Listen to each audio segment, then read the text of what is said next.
Зиядин Жамалдиновдун Каракулжа районунда берген тапшырмасы аткарылды. Кыргыз Республикасынын президентинин Ош облусундагы ыйгар мукты өкүлү Зиядин Жамалдиновго 11 апрелде эл менен жолугушуу учурунда Каракулжа районунун 1-май айылынын тургундары кайрылып, таза суу маселеси чоң көйгөйгө айланып, насос оңдолбой айылдыктар арыктан суу ичип жатканын айтып, маселени чечип берүү өтүнүчү менен кайрылышкан.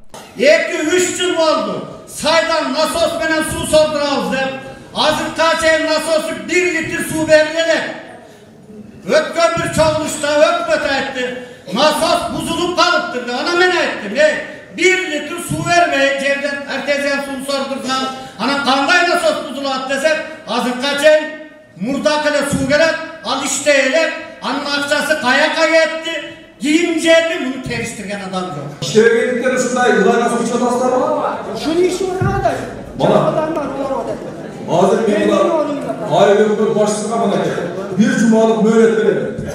Бир жума мөөнөттө жанагы насосту оңдоп туруп мага жооп бересиңер. Эгер ондай кылсаңыздар, Калаш керек де. Арыктан келген иши онда фильтр деген болот. мен айтып турам ушу. Бир жумалык мөөнөт берем. Фильтр коебу, насос коебу, силерге таза суу чыгарып берем. Аткарбаса жумушка келет.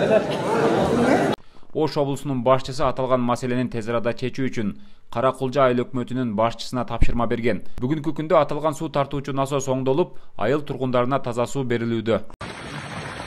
Каракулжа айыл өкмөтүндөгү 1-май айылындагы артезиан суу сактагычтан суу чыкты. Тазаланууда. Моторду коюп, суу насосту коюп иштеттик.